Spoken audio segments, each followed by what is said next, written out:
आज मैंने हरजीत सिस्टर का वो रूप देखा जिस रूप को देखने के लिए मैं कई दिनों से दुआ कर रहा था।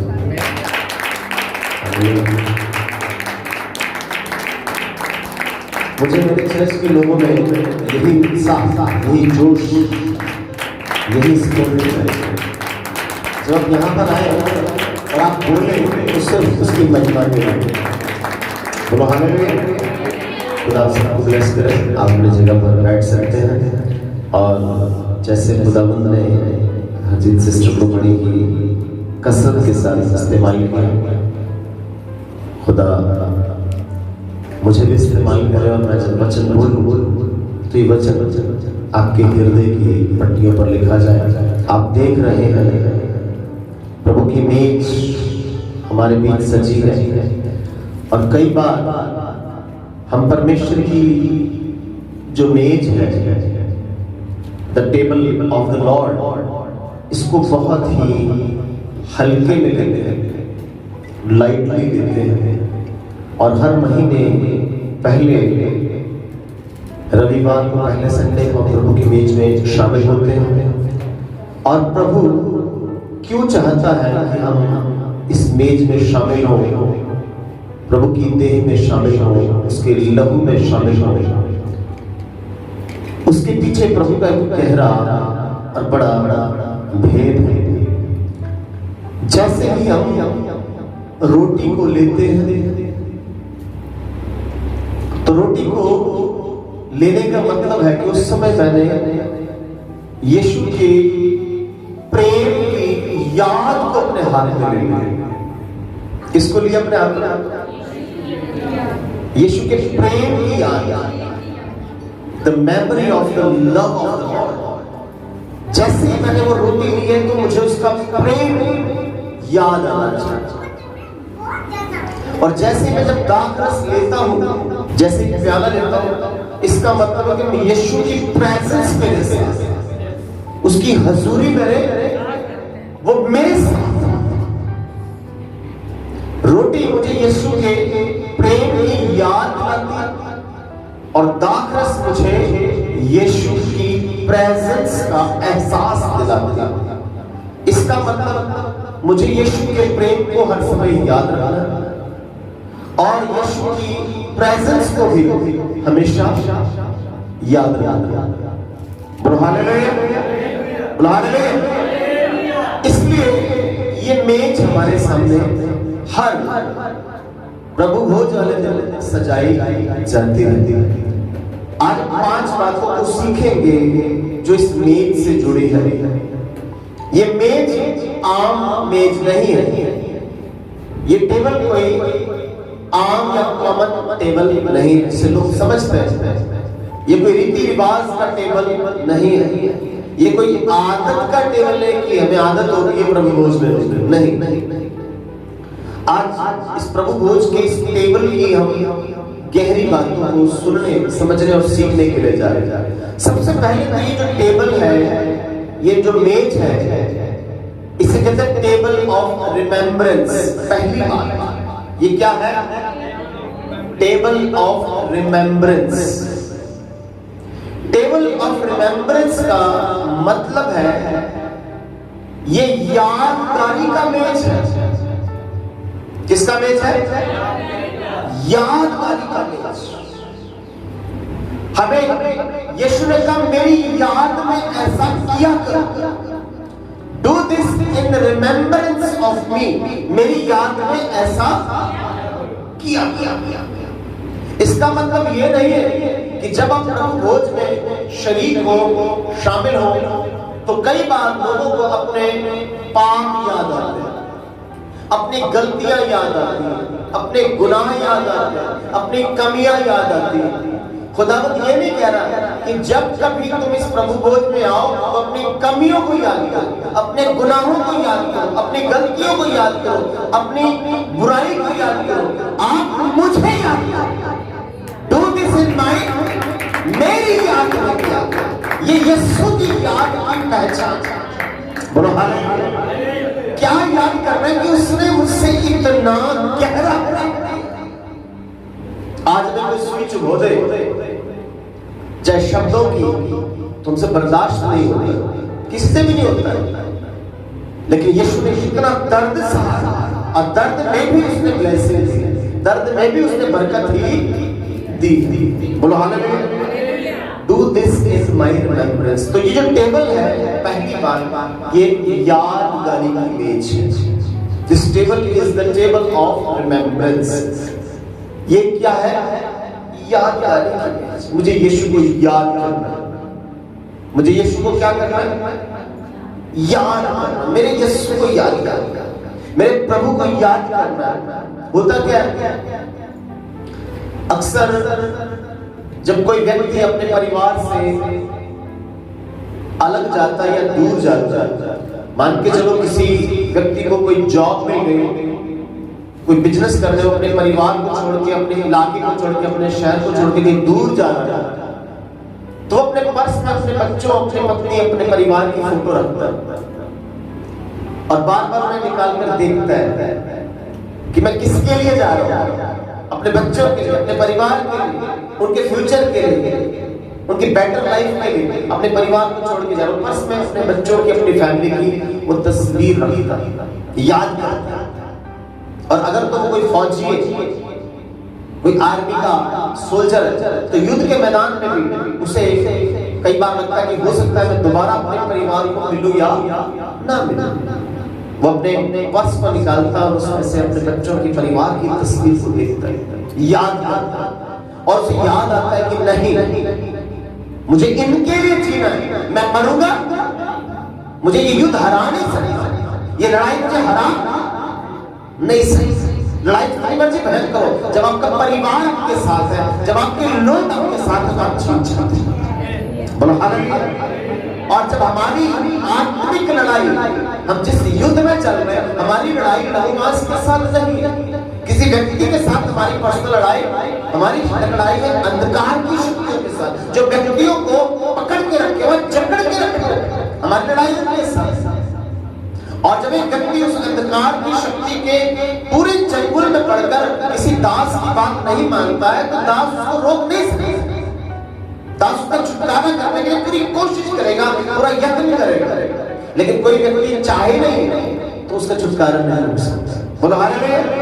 तो ये मेज याद दिलाता है कि हमारी जिंदगी में जो आत्मिक हमारी लड़ाई है, आत्मिक हमारा युद्ध है, उसमें हम मरेंगे नहीं, उसमें हम जीतेंगे और आगे बढ़ते चले जाएंगे, क्योंकि यीशु ने मृत्यु, पाप और शैतान को जीत लिया, तो हम भी जीतेंगे। ये उसकी याद है कि वो जीतने वाला है।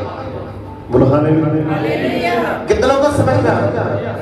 This table is the table of remembrance। ये यादगारी का मेज है, अपने यीशु को याद करना। हर महीने जब हम आते हैं तो इसको ट्रेडिशन समझ के मत आए, रिवाज समझ के मत आए, या कोई हुक्म पास्टर जी ने दे दिया वो प्रभु भोज जाना ही पैना, वो तो प्रभु भोज लेना ही पैना, ऐसा नहीं। जब प्रभु भोज में आते हैं आपको याद होना चाहिए मैं यीशु के इतना करीब जाने वाला हूं, यीशु को इतना याद करने वाला हूं, चाहे पूरे महीने में मैंने इतना याद ना किया, आज मैं उसे याद करूंगा, तो उसकी यादगारी करेगा, उसकी याद में डूबने जा रहे हैं, जिससे हमें प्यार होता है, जिससे हमें मोहब्बत होती है, उसकी याद में डूबे रहते हैं, उसकी बातों में खोए रहते हैं, बार बार उसे याद करते हैं, बार बार उसकी बात करते हैं, बार बार उसके बारे में बात करते हैं, जिससे मोहब्बत, उसकी बार बार याद आती है, उसकी हरकतें याद आती है, उसका उठना, उसका बैठना, उसका चलना हमें याद आता है, जिससे हमें मोहब्बत, हम उसे याद करते हैं। और अगर हमें यीशु से मोहब्बत तो हम क्या करेंगे? उसे बार बार याद करेंगे, तो यादगारी करेंगे, इसकी याद में ऐसा। बोलो hallelujah. This is the table of remembrance. ये यादगारी का मेज, ये किसी व्यक्ति का टेबल नहीं है। वचन कहता है, वचन 23:5 में लिखा कि तूने मेरे दुश्मनों के सामने मेरे लिए मेज बिछाई। दाऊद ऐसा क्यों कहता है? दाऊद जब भी युद्ध करने के लिए जाया करता था तो अक्सर दाऊद को पता था कि ये युद्ध मेरा नहीं, ये युद्ध मेरी यहोवा परमेश्वर। जब वो गोलियत से लड़ने गया उसे पता था कि मैं इसे नहीं मार सकता, मेरी उम्र नहीं है इतनी, मेरे शरीर की ताकत नहीं है इतनी, मेरी काबिलियत नहीं कि गोलियत को हरा पाऊं, लेकिन मेरे साथ यहोवा परमेश्वर है, वो इसे हराएगा, ये युद्ध उसका है। दाऊद शुरू से खुदावंद को अपने साथ और अपने आगे रखा। बोलो हालेलुया। जब दाऊद ने परमेश्वर को आगे रखा, उसके हर युद्ध में खुदा ने उसे फतेह और जीत दिलवाई। बोलो हालेलुया, बोलो हालेलुया। और कहा जाता था कि दाऊद युद्ध में जाने से पहले युद्ध में स्पिरिचुअल एक मेज बिछाया करता था। स्पिरिचुअल एक मेज बिछाया जाता, आत्मिक मेज बिछाया जाता। आत्मिक मेज कैसे बिछाई जाए?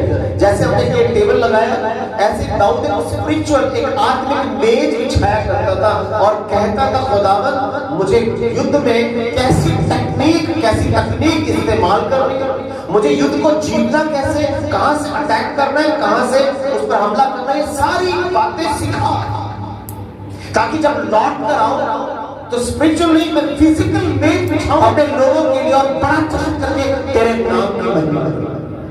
बोलो हालेलुया, बोलो हालेलुया। तो दाऊद ने एक स्पिरिचुअल मेज बिछाने की एक आदत को डेवलप किया हुआ। जब पहला शमूएल का 30 अध्याय और उसकी 8 आयत को पढ़ेंगे तो आपको पता चलेगा युद्ध में जाने से पहले वो प्रार्थना में, खुदा की प्रेजेंस में, खुदा की हजूरी में खुदा से गाइडेंस लेता था, खुदा की सलाह पूछता था। खुदावंद आप मुझे बताएं, खुदा मुझे आप गाइड करें, मेरी जिंदगी के इस सफर में, मेरी जिंदगी के सफर में मुझे कैसे चले। बोलो हालेलुया। पहला शमूएल 30 की 8 में क्या लिखा है, जरा पढ़ेंगे ऊंची आवाज में। और दाऊद ने यहोवा से पूछा, हाँ, और दाऊद ने यहोवा से पूछा, खुदा से पूछा। ये उसकी स्पिरिचुअल मेज है, ये उसका आत्मिक मेज है, remembrance, the table of remembrance. वो याद कर रहे खुदा को, खुदा मुझे युद्ध में जाना है, दुश्मन मेरे सामने हो गया, बड़ी ललकार के साथ आ गया, बड़ी तबाही के साथ नाश करना चाहता है। तब खुदा की प्रेजेंस में बैठ गए, खुदा की हुजूरी में बैठ गए, खुदा के साथ बैठ गए। और दाऊद ने खुदा को यहोवा से पूछा, क्या मैं इस दल का पीछा करूं? हाँ, क्या मैं इनका पीछा करूं दुश्मनों का? क्या उसको जा पकड़ूं? क्या उसको जाकर पकड़ लूं? उसने उससे कहा पीछा कर। परमेश्वर का कर पीछा, मैं तेरे साथ, क्योंकि तू निश्चय उसको पकड़ेगा और निसंदेह सब कुछ छुड़ा लेगा। हालेलुया। यानी तू जीतेगा। जब आप स्पिरिचुअल मेज बिछाते हैं और उस खुदा को याद करते हैं, उसकी रिमेम्बरेंस में अपना हर काम शुरू करते हैं, उसको याद करके कोई काम शुरू करते हैं, आपकी जीत निश्चित, आपकी जीत पक्की। खुदा आपको हारने नहीं देगा, क्योंकि जिस खुदा को हमने आगे रखा है, जिसकी याद में हम ये सब कुछ कर रहे हैं, वो जीता हुआ है। उसने मृत्यु को जीत लिया, उसने शैतान को जीत लिया, उसने पाप को जीता। आपको वो भी जीता बनाना चाहता है। बोलो हालेलुया, बोलो hallelujah. It means this is the table of remembrance. The first point we have to keep it in our mind. हमें अपने माइंड में रखना ये remembrance का चीज़, उसकी याद में, उसके इश्क में, उसकी मोहब्बत में मुझे हर प्रभु भोज में शामिल होना ही होना है। तो उसकी याद, मेरी याद में ऐसा किया, पास्टर जी के लिए ऐसा किया करो, यीशु ने ऐसा नहीं कहा। यीशु ने मेरी याद में ऐसा किया, मेरी भी याद है, मेरी मिल गई, मैंने बिछाई। बोलो हालेलुया। तो परमेश्वर आपको जीत दिलाना चाहता है, आपको जीत के लिए रचा गया, आपको आगे बढ़ाने के लिए रचा गया। आपको उसमें कुछ नहीं सिर बनाया, वो आपको शिखर पर देखना चाहता है, वो आपको अव्वल दर्जे पर देखना चाहता है, वो आपको बढ़ता हुआ देखना चाहता है। लेकिन दिक्कत क्या आती है, हम योना में भी की तरह भागते, खुदा में टॉप में मचाना चाहता है, हम खुदा की बात छोड़कर भागते हैं। और जो खुदा की हजूरी, खुदा की बात, खुदा का हुक्म, खुदा का वचन छोड़कर, खुदा के लोगों को छोड़कर भागते हैं, ऊपर नहीं नीचे जाएंगे। हवा जितनी मर्जी करो, योना ऊपर गया कि नीचे?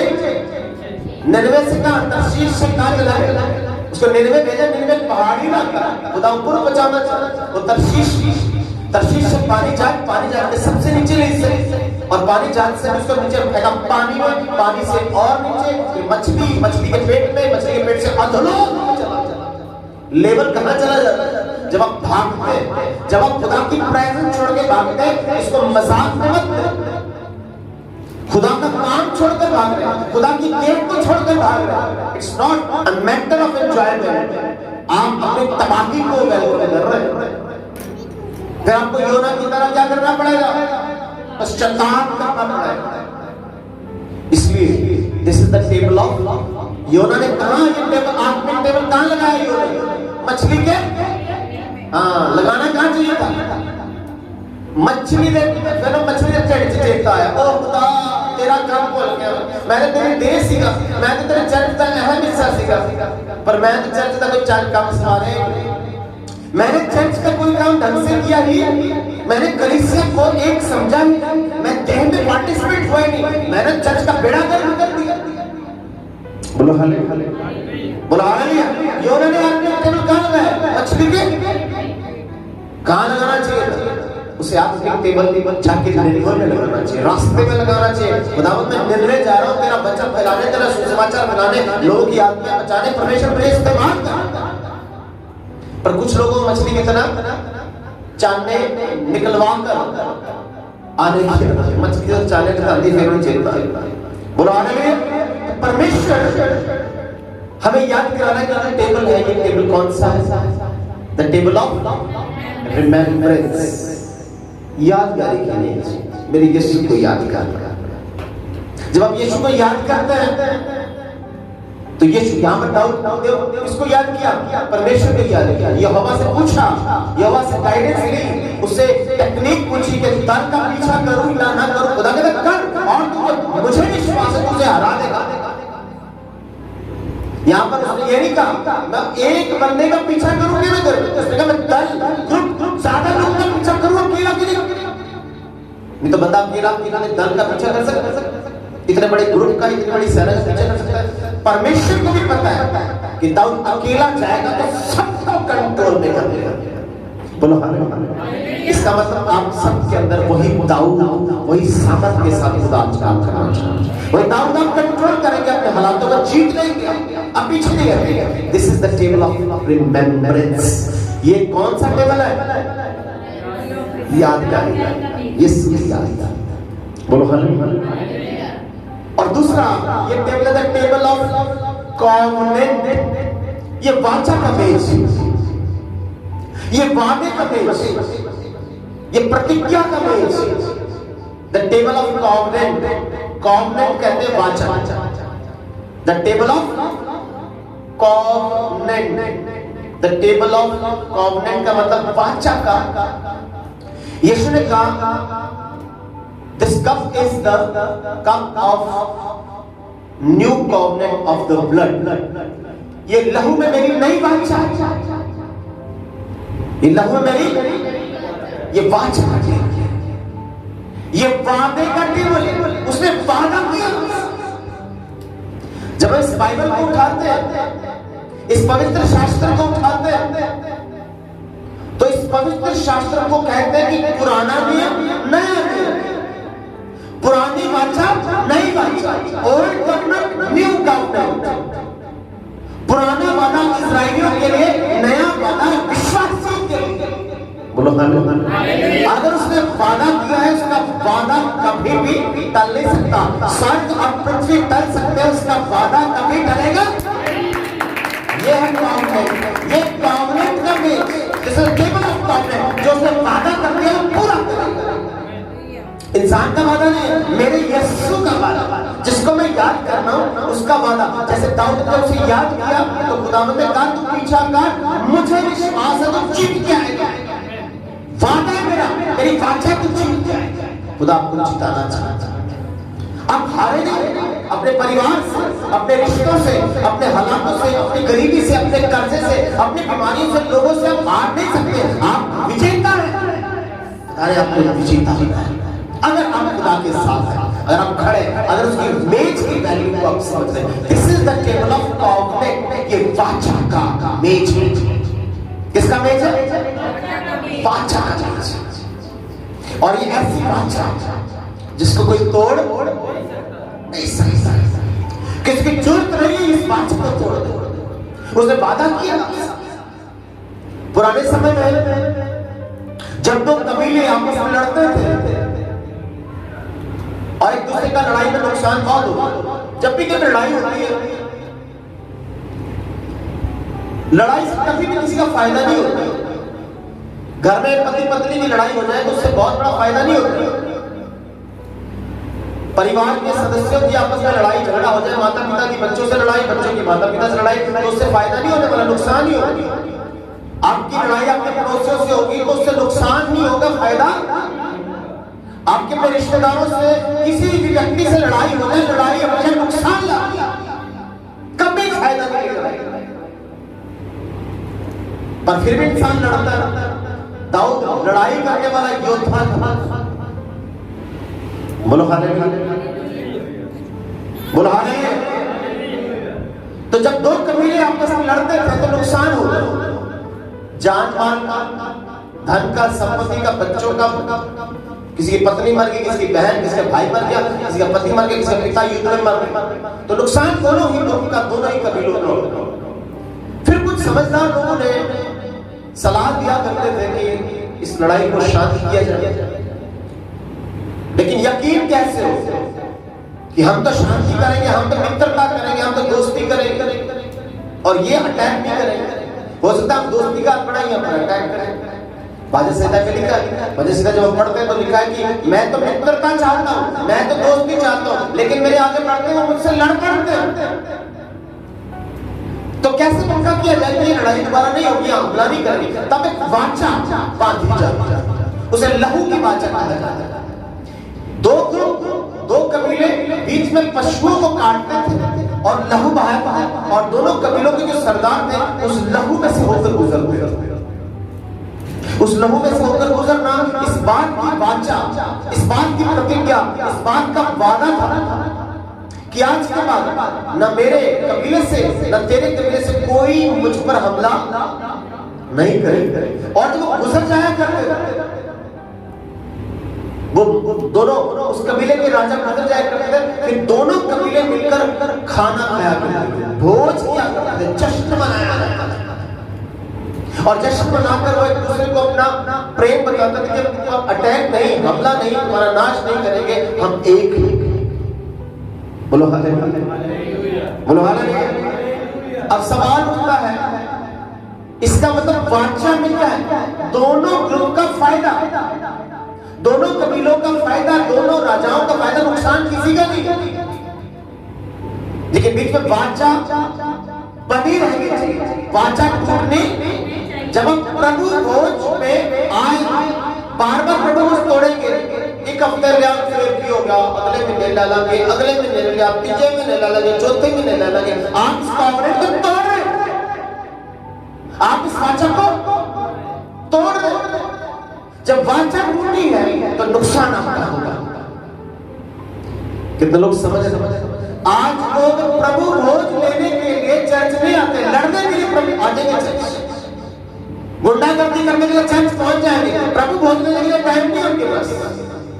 और प्रभु भोज की इतनी टीचिंग, इतनी शिक्षा देने के बावजूद उनके जीवन में ये प्रभु भोज की जो वैल्यू है ये एंटर नहीं कर पाए। ये वाचा, this is the table of conflict, ये वाचा का टेबल, ये वाचा टूटने, अगर उसने आपसे वाचा बांधी है तो आपको भी उससे वाचा। नूह नबी के समय क्या हुआ? जब महाजल ले आई और सब 8 लोग बचे, तब परमेश्वर ने नूह के साथ वाचा बांधी, नूह के साथ ये वाचा बांधी, अब मैं पानी से दुनिया नाश नहीं करूंगा। और नूह को चिन्ह दिया एक रेनबो, और तभी से आकाश में बरसात के दिन एक रेनबो बना, एक रेनबो जिसे हम क्या कहते हैं? इंद्रधनुष। ठीक है, ठीक है। और पंजाबी में क्या कहते हैं? सतरंगी पिंक। पंजाबी में कहते सतरंगी पींग, इंद्रधनुष हिंदी है, रेनबो, 7 रंग होते हैं।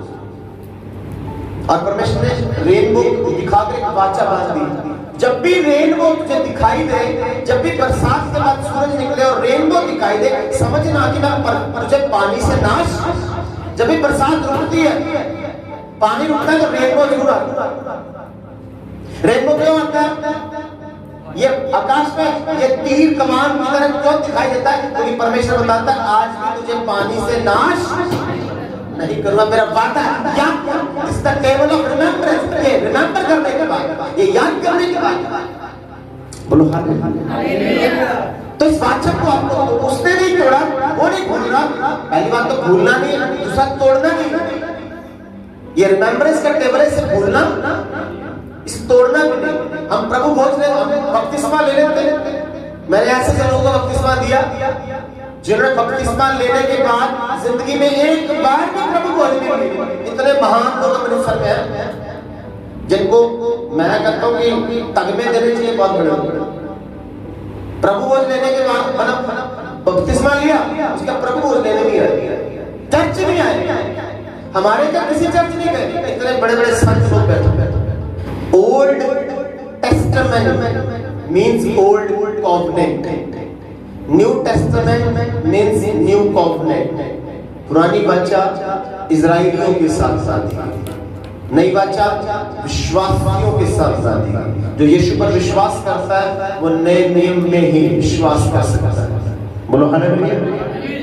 तो आप जब इस वाचा को तोड़ते नहीं है तो आप ब्लेस होते जाते। जब इस वाचा को तोड़ते तो समझो कि आपका नुकसान। वाचा, क्योंकि ये वाचा जब आप लहू की बात कर रहे हैं, क्यों तो कबीलों के सरदार उस लहू के बीच में से गुजरते, क्योंकि लड़ाई कबीलों की है, पशुओं की नहीं है। निर्दोष पशुओं का क्या कसूर है कि जिनका लहू बहाया गया, जिसके लहू में से होकर गुजरे, उनका क्या कसूर है? उनके बेकसूर होने की सजा वो खुदा लेता है कि अगर मैं बेकसूर पशुओं के लहू को बहाकर वाचा बांध दिया, उसको तोड़ा है, तो मैं उन्हें छोड़ूंगा? आप समझ रहे हैं इसकी गंभीरता? ये किसी पशु का लहू नहीं बहाया गया, ये मेरे यीशु का जो परमेश्वर का प्रेम है उसका लहू बहाया गया। उसकी वाचा को तोड़ नहीं सकते। वो अपने पुत्र के लहू की वाचा को तोड़ने के लिए नहीं देगा, आपकी खाल खींचेगा। आप जितना मर्जी आत्मिक होने का ड्रामा करें, बड़े चर्च में एक्टिव होके भाग के काम करने का ड्रामा करें, नहीं, जब तक वचन आपके अंदर नहीं है, आपके जीवन से स्पिरिचुअलिटी नजर नहीं आती, तब तक ये वाचा नहीं बनेगी। बोलो hallelujah. This is the table of covenant. And third, तीसरा, this is the table of unity. ये एकता की मेज है। कौन सी मेज है?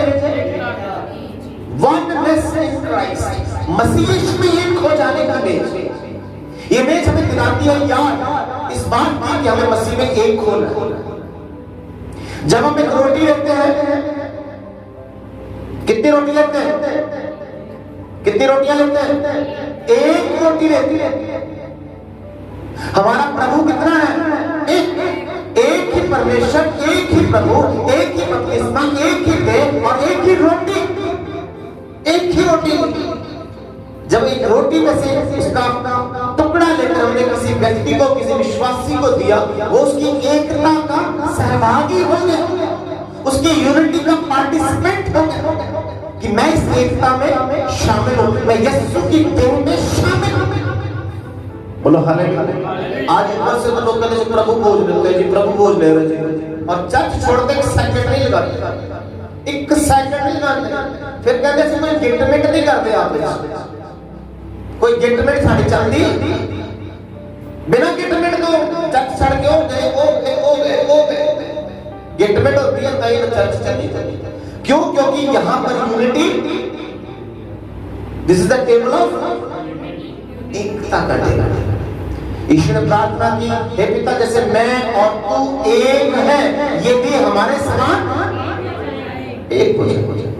एक सिर्फ चर्च तोड़ने के लिए, चर्च को बढ़ाने के लिए नहीं, चर्च तोड़ने के लिए चर्च का बेड़ा गर्क करने के लिए, चर्च में पॉलिटिक्स खेलने के लिए, चर्च में व्यभिचार करने के लिए, चर्च में आशिकियां करने के लिए, चर्च को आगे बढ़ाने के लिए नहीं, उसके लिए this is the table of unity. ये एकता का टेबल है, पवित्रता में एक होना, पाकीज़गी में एक होना, खुदा के राज्य का विस्तार करने के लिए होना। बोलो hallelujah. This is the table of unity. एक हो उस रोटी, इस रोटी को हम लेते हैं, वो एक है, मेरा यीशु एक ही मात्र परमेश्वर है, एक ही मात्र प्रभु है जो मुझे उद्धार दे सकता, छुटकारा दे सकता, आजादी दे सकता है। और जब मैं उस यीशु के टुकड़े में से खाता हूं, उसकी देह में से खाता हूं, मैं उसकी यूनिटी में शामिल हो गया, मैं उसकी एकता का हिस्सा बन गया, और मैं जुदा नहीं हो सकता। मैं चर्च को छोड़कर नहीं जा सकता, चर्च छोड़कर मैं जा नहीं सकता। अगर मैं चर्च छोड़ के जाना, मैंने वाचा तोड़ दी, मैंने उस वाचा को तोड़, वो कहता नहीं जी अपा एक चर्च नहीं लेने, पर दूसरे चर्च लेने, उत्थे भी तो पास्टर ही है, उत्थे भी तो खुदा का दास है। आपको पता 10 हुक्म क्यों दिए गए? इस्राएलियों को मिस्र की गुलामी से निकालने के बाद सीनै पर्वत पर खुदा ने 10 हुक्म दिए, 10 आज्ञाएं दी, ताकि जब इन 10 हुक्मों पर आप चले, इन आज्ञाओं पर आप चले, ताकि आप दोबारा से मिस्र की तरह किसी दूसरे देश के गुलाम ना बने। हुक्मों पर चलेंगे, जब हुक्मों पर चलेंगे, जो हुक्म दिए गए उस पर चलेंगे, तो गुलामी आप पर नहीं है। आप समझ रहे इस बात के भेद को? जैसे ही वो हुक्म उनको दिया गया, इस बात का खुदा ने उनसे वादा किया कि हुक्म मानोगे तो तुम्हें कोई देश गुलाम नहीं बना सकता। और जब जब इस्राएलियों ने वो हुक्म तोड़े, वो पहले असीरियन लोगों की गुलामी में चले, फिर बेबीलोन की गुलामी में चले, फिर यूनान की गुलामी में चले, फिर फारस की गुलामी में चले, फिर रोम की गुलामी में चले गए, वो गुलामी में जाते चले गए। क्यों? क्योंकि क्या तोड़ते थे? आज इस पास्टर की गुलामी, कल उस पास्टर की, कभी इस चर्च, कभी उस चर्च, कभी इस चर्च, और गणना चार्ज, एक धक्के खाने वाली सेवा नहीं, ये टिक जाने की सेवा है, एक जगह बैठ जाने की सेवा है। मैं यही सब बीज बोते हैं, एक जगह बोते हैं, 10 दिनों के बीज निकले नहीं, उठ के दूसरी जगह ला देना, दूसरी जगह लाता पानी इतना खाद पाया, 10 दिनों के बीज निकले, फिर पुट के तीसरी जगह लाता, फिर पुट्या, फिर चौथी जगह लाता, फिर पुट्या, अगली जगह लाता, और प्राय बीज को निकल नहीं देना, ये बीज कभी भी फलेगा। उस बीज को वहां पर टिकने दो, जब वो मिटेगा, मरेगा, तभी फलेगा। बोलो हालेलुया। उसका अहम मरना है, उसके अपने पाप, उसकी अपनी गलतियां जब बढ़ेगी उस जगह, वो वही सफलता है। कहते साडा पास्टर साडी गल नहीं सुनता, साडा पास्टर साडी ईमानदारी, अभी दूसरे पास्टर को जाना, उन्होंने मनाना, 4 दिन ਉਹਦੇ ਥੱਲੇ ਰਹਿ ਕੇ पंजवां पास्टर ਲੱਭ लेना, इससे कोई फर्क नहीं पड़ने। इससे कोई, जैसे इजराइल लोग बार-बार गुलामी में जा रहे, बार-बार गुलामी में क्यों जा रहे? क्योंकि हुक्म मान नहीं रहे, जो बात में बताई जा रही है वो करने के लिए तैयार नहीं है। हम बाइबल सिखा रही है, एक हो जाओ, एक देह बनो, एक किस चीज में बन रहे हैं? चर्च को खराब करना, पॉलिटिक्स खेलने, पॉलिटिक्स खेलनी है, बाहर जाके इलेक्शन लड़ो, एमसी का इलेक्शन लड़ो, एमएलए का इलेक्शन लड़ो, एमपी का पॉलिटिक्स खेलने के बाद दुनियादारी बड़ी पॉलिटिक्स, चर्च में भी पॉलिटिक्स खेलेंगे, आप बर्बाद हो गए। इसलिए टिक जाना है। अगर आप किसी चर्च में आ गए, उस चर्च के प्रति वफादार हो जाए, उस दास के प्रति, वचन के प्रति, संगति के प्रति वफादार हो जाए, तो आगे भागने का समय, अब टिकने कैसे? अब टिक जाए, टिक जाए। प्रभु मैं समझ, अब यहीं पर मिटना है, यहीं पर फल आएगा। बोलो हालेलुया। तो चर्च ये टेबल ऑफ यूनिटी है, ये आपको एक करना चाहता, चर्च का हमें एक को। आप देखना बड़ी हैरानी करने वाली बात है, जब खुदा के काम को बढ़ाने की बात होती है, तब चर्च के लोगों को अपने जॉब से छुट्टी नहीं मिली। मैं नहीं आ पाऊंगा क्योंकि मुझे छुट्टी, बहुत छुट्टी है। हाँ जी, बहनों की मीटिंग है, भाइयों की मीटिंग है, मीटिंग में को टाइम नहीं मिलेगा, क्योंकि को छुट्टी नहीं देता बॉस। लड़ाई करने के लिए चच्चा छुट्टी ला क्या, फिर बॉस को छुट्टी नहीं देती। फिर ते घर कभी बड़े नहीं ओदे घर जाके नहीं करना, गप्पा मारनी, बेड़ा करना चाहता है। किसी सामना कर दिया मैंने चच्चा टाइम दिता, बॉस ने छुट्टी करा, जॉब बेड़ा करना क्या चाहता। आप समझ रहे इस बात को?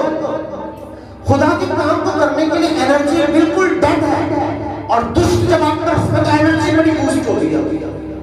फिर आप घर घर जा रहे हो, घर घर जाके बेड़ा कर रहे church. This is not the table of unity. Unity का टेबल आपने समझा, ये रिमेम्बरेंस का टेबल आपने समझा, ये वाचा का टेबल आपने समझा ही नहीं। मैं ये बात क्यों बता रहा हूं? क्योंकि यीशु के आने का समय निकट है। वो लोग हाथ फेंकेगा, वो पेड़ उखड़ जाएंगे जो परमेश्वर ने नहीं लगाया। जितना मर्जी आप उन्हें समझदार समझे, और जब खुद टूटेंगे वो दूसरे को भी तोड़ने के लिए पूरी कोशिश करेंगे। तू जा रहा है तेरे भी दसी, आप फोटो खींच के दसी, अच्छे पास्टर का फोटो खिंचाई, ए फोटो देखते हैं, ए फोटो उधर की। तुमने इतने साल यहाँ पर शिक्षा लेकर कौन सा पहाड़ खोल दिया तो दूसरे चर्च में जाके खोल देना? समझना, परमेश्वर ने यूनिटी के लिए हमें एक होने के लिए बुलाया। हमें परमेश्वर के राज्य को बढ़ाना है, सेवा को बढ़ाना है। मैंने चर्च में सिखाई, चर्च सीरीज में कितनी बातें सिखाई, चर्च का क्या काम होता है, चर्च का, उस पर किसी का ध्यान नहीं। सबका अपने ध्यान, अपनी डफली, अपना राग, अपने गाने गा रहे और जा रहे भाग। सोचो, किसी को इवेंजलिज्म, किसी को सुसमाचार नहीं सुना है, किसी को अपने जीवन की गवाही नहीं बता रहे कि आज हम चर्च गए, परमेश्वर के दास ने ये बात बताई। आज बच्चे सबने ये बात सीखी, ये बात नहीं बताएंगे, चच्चा फोन लगाएंगे। आज तो पता चर्च के डाउन अखलेश होया है, तो मतलब का ओहो मैं तुम दसना, तुम नहीं पता कि मैं दसना कि पूरी डिटेल दसना, कल्ली गाल कितनी होया कि बकवास कौन सी दुष्ट आत्मा कर रहे हैं। वचन सुनाने के लिए फोन किया उस व्यक्ति को कि आज मैंने चर्च में ये बात सीखी, आज कलाम से ये बात मेरे दिल को टच हुई, मेरा जीवन प्रभावित हुआ है। मैं बताता हूँ भाई तुझे, तू चर्च नहीं आया, तू नहीं आ रहा, तू आ हमारे चर्च, यहाँ पर खड़ी समस्या है। वो नहीं बतानी, अपनी बकवास बताने के लिए चर्चा फोन कर। ये यूनिटी वाला टेबल है, इसका हिसाब लेगा खुदा। God will judge, he is the God of judgment, वो जज करेगा। एक खुदा का दास यहाँ पर मीठी मीठी बातें बोलने के लिए नहीं खड़ा, उसको हिसाब देना है, वो आपका लिहाज नहीं करेगा, उसको लिहाज करने के लिए यहाँ नहीं खड़ा, उसे जवाब देना, अपनी चमड़ी उतरवानी नहीं खुदा से।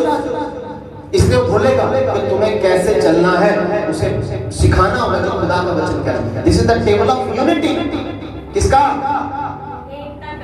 एकता का। आपको चर्च को तोड़ना नहीं,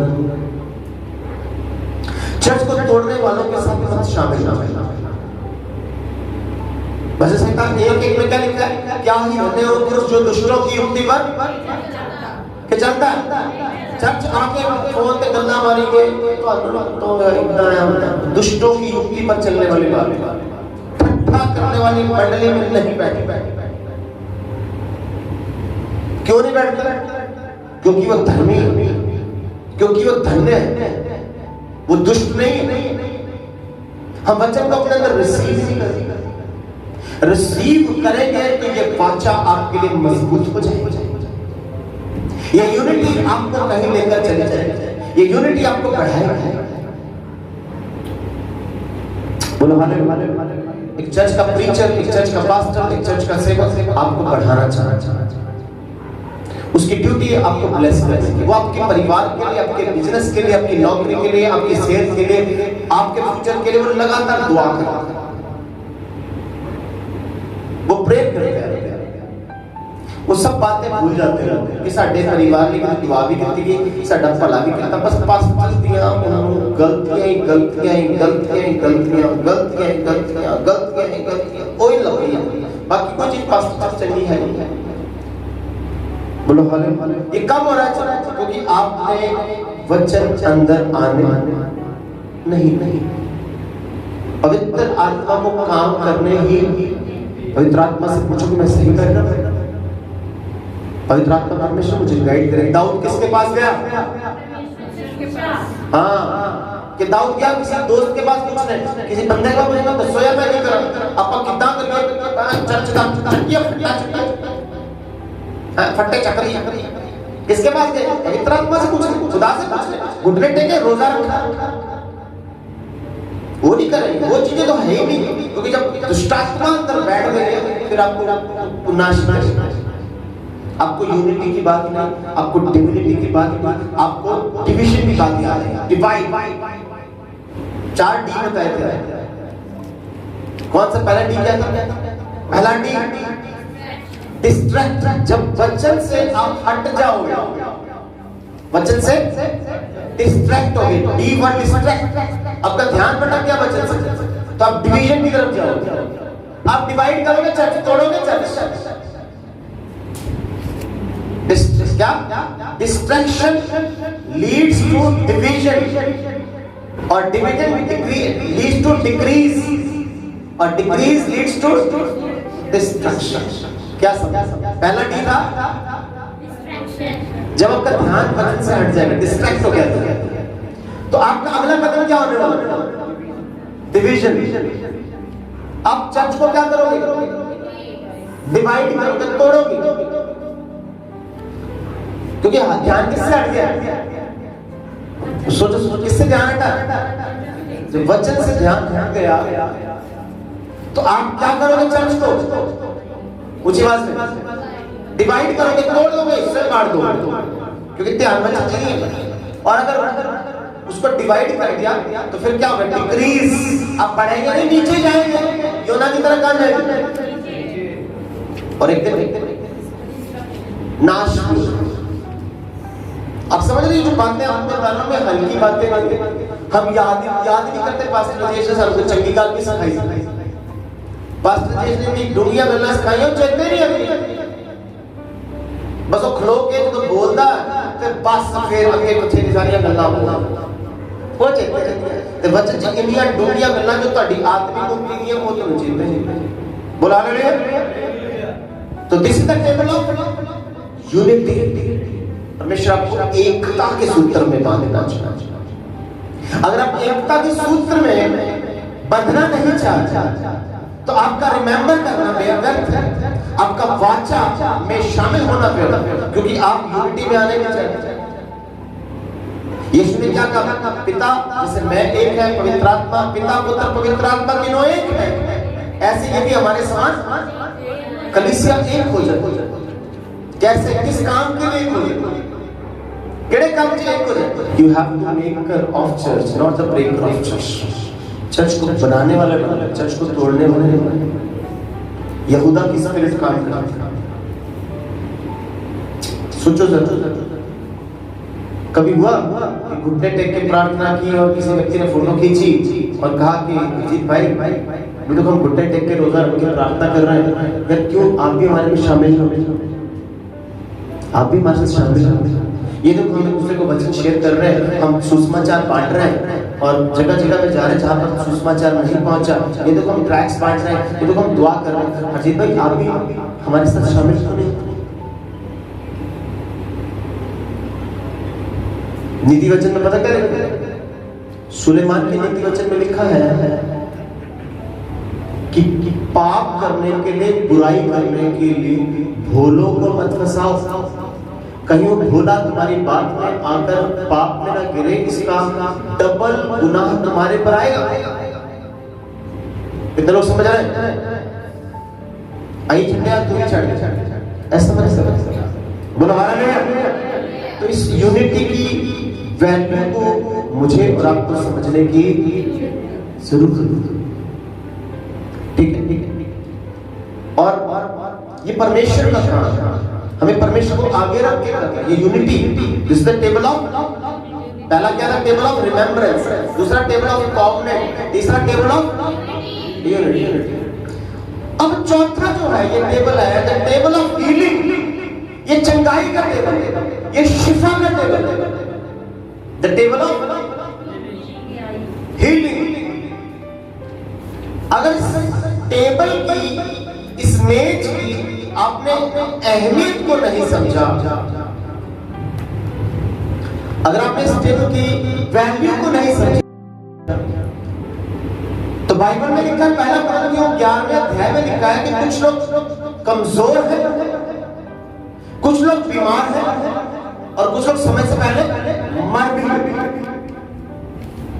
इसका मतलब ये टेबल मेरी हीलिंग की, मेरी शिफा की टेबल है। ये मुझे शरीर तौर पे हील करती है, मेंटली भी हील करती है, स्पिरिचुअली भी हील करती है। और अगर मैंने इस टेबल की वैल्यू को नहीं समझा, तो समझो कि मेरी कमजोरी, मेरी बीमारी और मृत्यु नजदीक है। मैंने समय से पहले मृत्यु को वेलकम कर लिया, मैंने बीमारी को वेलकम कर लिया। और पौलुस ये बात कह रहा है कि बहुत से लोग हैं जिन्होंने प्रभु भोज को अनुचित रीति से लिया, वो बीमार हैं, कमजोर और समय से पहले मर भी गए। इसका मतलब ये प्रभु की मेज आम मेज नहीं, ये टेबल ऑफ हीलिंग, ये शिफा की टेबल, चंगाई की टेबल है। यीशु ने कहा मेरे कोड़े खाने से तुम्हें शिफा मिलती। जब इस टेबल में आते हैं तो यीशु के लहू उसका जब टेबल में आते हैं, ब्रेड तोड़ते, रोटी तोड़ते, हमारे लिए अस्सी क्रूस पर तोड़ा गया, उसे कोड़े मारे गए, उसे तोड़ा गया, उसे याद करते हैं, उसके कोड़ों को याद करते हैं। उसके कोड़े खाने से मुझे शिफा मिली, मुझे चंगाई मिली, मुझे हीलिंग मिली। This is the table of healing, शिफा मेज। और बहुत सारे मसीह लोग बीमार, अगर वो शारीरिक तौर पर बीमार नहीं तो मेंटली पुअर, मेंटली बीमार है, स्ट्रांग नहीं है mentally.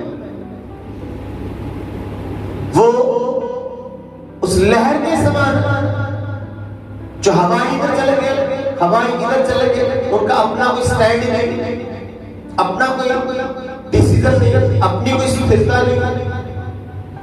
This is the table of healing.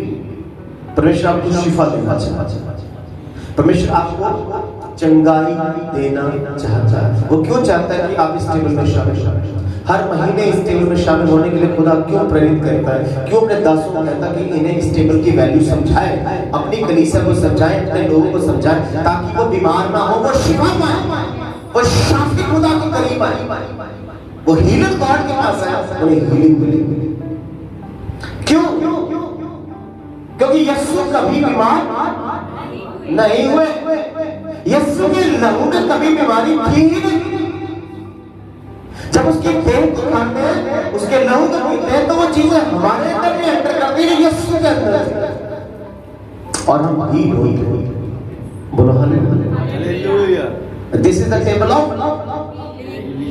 आपको शिफा देगा। जैसे ये टेबल, आपको पता है, आपको जब भी कभी आप बीमार हो, कोशिश करना कि आपका प्रभु भोज मिस ना हो। मैं कई बार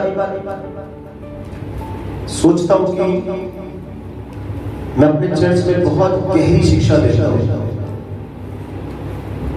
लेकिन मुझे कई बार ऐसा एहसास होता है कि मेरी इस गहरी शिक्षा का लोगों पर कोई भी इम्पैक्ट, कोई प्रभाव नहीं पड़ता, और इसीलिए वो बढ़ने की जगह घटते चले जाते हैं। जो शिक्षा मैं दे रहा हूं, जो टीचिंग मैं दे रहा हूं, लोगों को इस टीचिंग की अभी वैल्यू पता नहीं। ये जो आपको प्रचार दे रहा हूं, ये मैं किसी पास्टर का सुन के नहीं दे रहा हूं, तो यूट्यूब से किसी पास्टर का सुन के नहीं आया हूं, तो रट्टा मार के नहीं आया हूं। ये 5 मैं वो बातें बता रहा हूं जो मेरे चर्च के लिए, हर चर्च के लिए जरूरी है। Every church need these 5 things. उन्हें जरूरत है 5। अगर चर्च रिमेंबर नहीं करेगा इसकी वाचा में, अपने आप को मजबूत नहीं करेगा, इसकी यूनिटी में शामिल नहीं होगा, हील नहीं होगा, वो शिफा नहीं पाएगा। आप लोग तो बीमार नहीं हुए, कई बार आप टेंशन में होते हो, माइंड आपका डिस्टर्ब है। क्यों? क्योंकि आपने प्रभु भोज की इस टेबल की बेकदरी की है। हालेलुया। और जब स्टेज में आप आते हो तो डरते हुए नहीं आते, गिल्ट फील करके नहीं आते, आनंद के साथ, मोहब्बत के साथ। हमने जो शुरुआत की थी कि जब मैं रोटी तोड़ता हूं तो मैं यीशु के प्रेम को याद करता हूं, उसके लहू को लेता हूं तो मैं यीशु के प्रेजेंस को याद करता हूं। आपको लग रहा कि यार जब मैं इस रोटी को ले रहा हूं, ये यीशु की मोहब्बत मेरे अंदर एंटर कर रहा है, इसका प्रेम मेरे अंदर एंटर कर रहा है, उसके स्वभाव मेरे अंदर एंटर कर रहा है। और उस कप को लेते टाइम मुझे लगे कि यीशु की प्रेजेंस मेरे अंदर है, यीशु की हजूरी मेरे अंदर, वो मुझे नाश नहीं होने देगा, मुझे तबाह होने नहीं, बुला रहे हैं। और पांचवा, ये टेबल जो है वो टेबल ऑफ एक्सपेक्टेशन, ये आशा का, उम्मीद का मेज है। उम्मीद है हमें इस टेबल में शामिल होने से हमारे अंदर एक उम्मीद जागती है, एक आशा की किरण जागती है कि यीशु ने कहा मैं लौट कर जरूर आऊंगा, मेरा प्रभु वापस आने वाला है। बोला हालेलुया। ये उम्मीद, ये आशा, ये expectation, this is the table of expectation. मेरा प्रभु लौट कर आएगा, मेरे आंखों के सारे आंसू पोंछ देगा, मेरे दुख, मेरी तकलीफें, मेरी परेशानियां और जड़ से हमेशा हमेशा के लिए उखाड़ देगा, वो लौट कर आने वाला है, देख कर बहुत जल्द आने, ये expectation, this is the table of expectation. ये उम्मीद करते हुए, ये आशा करते हुए, मुझे उम्मीद है मेरे प्रभु ने वादा किया मैं आऊंगा। ईश्वर का तुम्हारा मन व्याकुल ना हो, जैसे परमेश्वर पर विश्वास करते हो मुझ पर भी विश्वास। मैं चाहता हूं कि तुम्हारे लिए जगह तैयार करूं ताकि जब लौट कर आऊं तो मैं अपने साथ लेकर जाऊं। इसका मतलब मेरा यीशु लौट कर आने, ये एक्सपेक्टेशन। और इस टेबल में शामिल होने से पहले मुझे अपने मन को पक्का कर लेना है कि ये टेबल जो है मेरे यीशु की याद है। किसकी याद है? मेरे यीशु की याद। मैं अपने यीशु की याद में इस टेबल में शामिल हूं, और ना कि उसकी याद में अपनी वाचा, मैंने इस वाचा को तोड़ना नहीं, क्योंकि उसने लहू से इस वाचा को पक्का किया, उसने अपना पवित्र लहू बहा दिया इस वाचा को पक्का करने के लिए। अब मैं उसमें एक हो जाऊं, जैसे पिता पुत्र पवित्र आत्मा एक है, हमारी कलीसिया एक हो जाए, यीशु में एक हो जाए। We will become one in Christ। हम यीशु में एक हो जाएंगे, एक मकसद के लिए चलेंगे, एक तरीके से चलेंगे।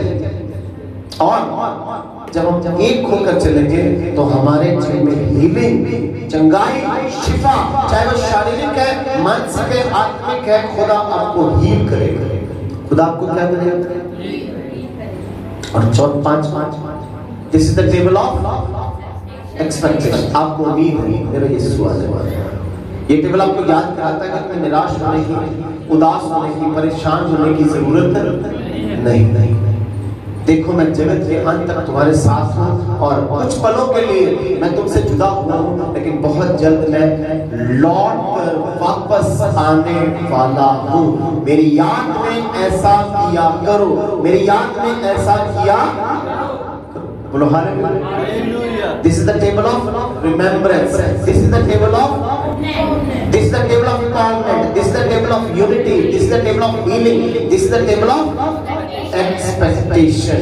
ये पहला यादगारी का मेज, दूसरा ये वाचा का मेज, तीसरा ये एकता का मेज है, चौथा ये चंगाई का मेज है, पांचवा ये आशा का, उम्मीद का मेज है। खुदावंद आपके जीवन में इस मेज की वैल्यू को बढ़ाना, आपको अपनी ड्यूटी को समझना, आपको अपने फर्ज को समझना, आपको अपनी रिस्पॉन्सिबिलिटी को समझना कि मुझे यीशु मसीह में आगे बढ़ाने के लिए चुना। मुझे जिस चर्च में खुदा आज लेकर गया, ये चर्च मेरा आत्मिक घर है। मुझे अपने घर को टूटने नहीं देना, मुझे अपने घर को बिल्ड करना है, मुझे अपने घर का अहम हिस्सा बन जाना है। मुझे इस्तेमाल, आप बताएं, कोई आपसे पूछ ले, कोई आपसे पूछिए प्रभु भोज में कोई शामिल, इसमें शामिल होने के लिए क्या करना पड़ता है, तो आप बता सकते हैं? इसमें शामिल होने के लिए हमें यीशु मसीह को अपना प्रभु उद्धारकर्ता कबूल करने की जरूरत। ठीक है, कई बार अच्छा कुछ लोग हैं दुनिया में बड़े बीमार हैं, कुछ लोग चिंता में हैं, फिक्र में हैं, टेंशन में हैं, कुछ लोग उदास हैं, कुछ लोग दुष्ट आत्माओं के सताए हुए हैं, और वो बोलेंगे कि हमारे लिए दुआ कीजिए। आपके यीशु में पावर है, आपकी दुआओं में बड़ी पावर होती है। क्रिश्चियन लोग जब दुआ करते हैं, मसीह लोग से विश्वास में से दुआ करते हैं तो चंगाई करते हैं। क्यों ना आप हमारी दुआ करें? तब आप उन्हें बता सकते हैं कि आपको टेम्पररी हीलिंग चाहिए या परमानेंट हीलिंग चाहिए। तो परमानेंट हीलिंग के लिए आपको यीशु को अपना उद्धारकर्ता मानना, आपको बपतिस्मा लेना और आपको उसकी मेज में शामिल होना होगा। तब ये आपको हीलिंग मिलने वाली है जिसको खुदा स्वर्ग से आपके लिए मुहैया किया। बोलो हालेलुया, बोलो हालेलुया। 12 साल की औरत कहती, जब मैं यीशु के पल्ले से जुदा हो जाऊंगी तो छिपा पाऊंगी, जब मैं यीशु के पल्ले को छोड़ दूंगी हमेशा के लिए तब मैं हीलिंग पाऊंगी। ऐसा बोला, जब मैं पल्ले को पकड़ लूंगी, थाम लूंगी, तब छिपा पाऊंगी। कितने लोगों को समझ में आ रहा है? थाम नहीं, बस पकड़ के एक होना है, यूनिटी में चलना है। जब यीशु के साथ एक हो गई, उस संगति में आ गई, तो उसकी हीलिंग 12 साल की हीलिंग जो उसने छोड़कर जा चुका थी, वो उसके शरीर में आ गई, वो हील हो गई, उसे चंगाई कराई। परमेश्वर आपको आपके द्वारा दूसरे लोग को हील करना चाहता है। This is the table of healing. बोलो हालेलुया। आइए अपनी आंखें बंद करें, आइए ईमानदारी के साथ आइए उसके बाद हाथ दे और प्रार्थना चाहे। पूरे आत्मा की अगुवाई अपने आप को समर्पित करें उस खुदावंद के हाथ में और कहें, खुदा आपकी मेज मेरे लिए बड़ा खास रोल अदा करती है। ये मेज, ये प्रभु भोज का जो टेबल है परमेश्वर मेरे लिए बड़ा खास है। आपके वचनों से आज मैंने सीखा, आपकी आत्मा ने हमसे आज बातचीत की। मैं इस प्रभु भोज को कभी भी हल्का नहीं लूंगा, क्योंकि प्रभु भोज सिर्फ प्रभु भोज नहीं देता, ये टेबल सिर्फ एक आम टेबल नहीं है प्रभु जी। This is the table of remembrance, ये यादगारी की मेज है। इस मेज में जब मैं शामिल होता हूं तो मैं आपको याद करता हूं। जैसे दाऊद युद्ध में जाने से पहले आपके सामने अपना स्पिरिचुअल मेज बिछाता था, आपसे सलाह लेता था, आपसे मशवरा लेता था, आपकी अगुवाई में चलता था मुझे। वैसे ही आत्मा मुझे दे। मैं अपने जिंदगी के किसी भी निर्णय को लेने से पहले, किसी भी समस्या से आगे बढ़ने से पहले, किसी भी स्पिरिचुअल वॉरफेयर में आगे बढ़ने से पहले मैं आपकी सलाह लूंगा। आपकी आत्मा मेरी अगुवाई करेगी, आपको याद करूंगा। जैसे प्रभु दाऊद ने आपको याद किया और फतेह हासिल की, हम भी आपको याद करेंगे, क्योंकि this is the table of remembrance. ये पिता परमेश्वर यादगारी का मेज है जिसमें हमें शामिल होना बड़ा जरूरी है। पिता परमेश्वर, हमने सीखा कि ये द टेबल ऑफ कॉवेनेंट है प्रभु जी। ये वाचा का लहू, ये वाचा का वो लहू है पिता परमेश्वर, जो वाचा का लहू आपने मेरे लिए, मेरे उद्धार के लिए बहाया है। जैसे दो कबीले जब मिलते थे तो लहू में से होकर गुजरते थे। अपने इजराइलियों को मिस्र में लहू के तले सुरक्षित रखा था। ये लहू की वो वाचा है जिसे हम तोड़ नहीं सकते। ये तोड़ने के लिए नहीं रची गई, इस वाचा पर बने रहने के लिए। जैसे योना ने जब वाचा को तोड़ा, वो नीचे नीचे नीचे चला गया। हमें आप ऊपर ऊपर ऊपर लेके जाना चाहते हैं प्रभु जी। मैं इस कलीसिया के लिए आपके बच्चों के लिए खास प्रार्थना करता हूँ पिता, इस टेबल की, इस मेज की वैल्यू को समझने का आत्मा आप इन्हें दे प्रभु।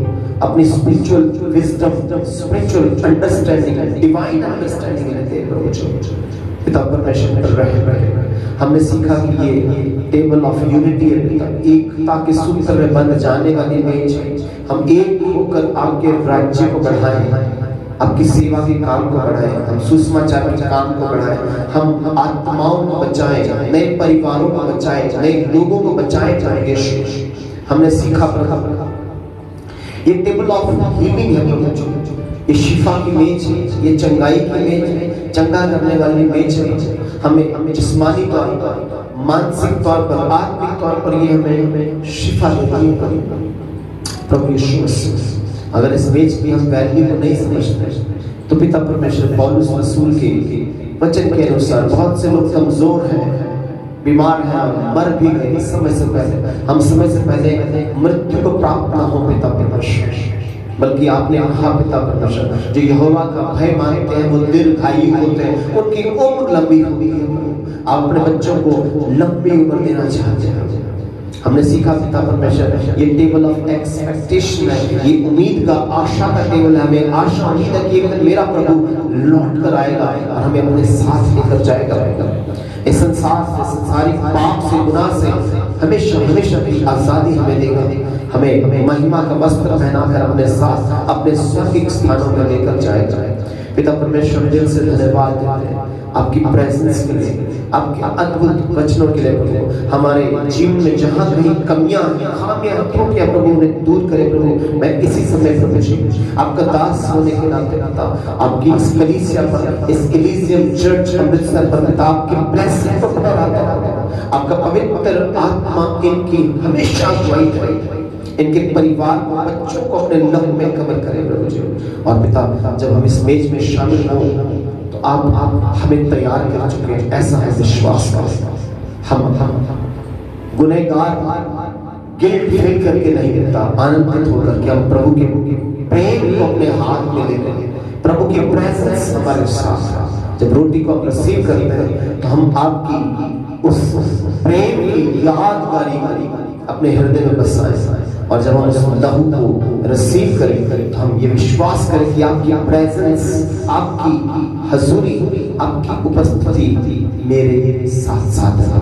मुझे इस चर्च का अहम हिस्सा बनाए। अब मैं जगह जगह ना भटकूं पिता, जैसे बीज एक जगह बोया जाता है तभी वो पौधा फिर पेड़ बनता है, फिर फ्रूट लाता है पिता।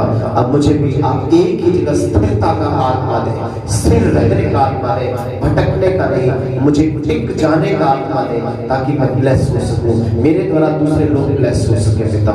हम मिलकर आपके राज्य के लिए तैयार हो सके पिता। सारा आदर आपका आप ही को देते हुए ये विनती, निवेदन, प्रार्थना विश्वास के साथ यीशु नाम में मांग लेते हैं।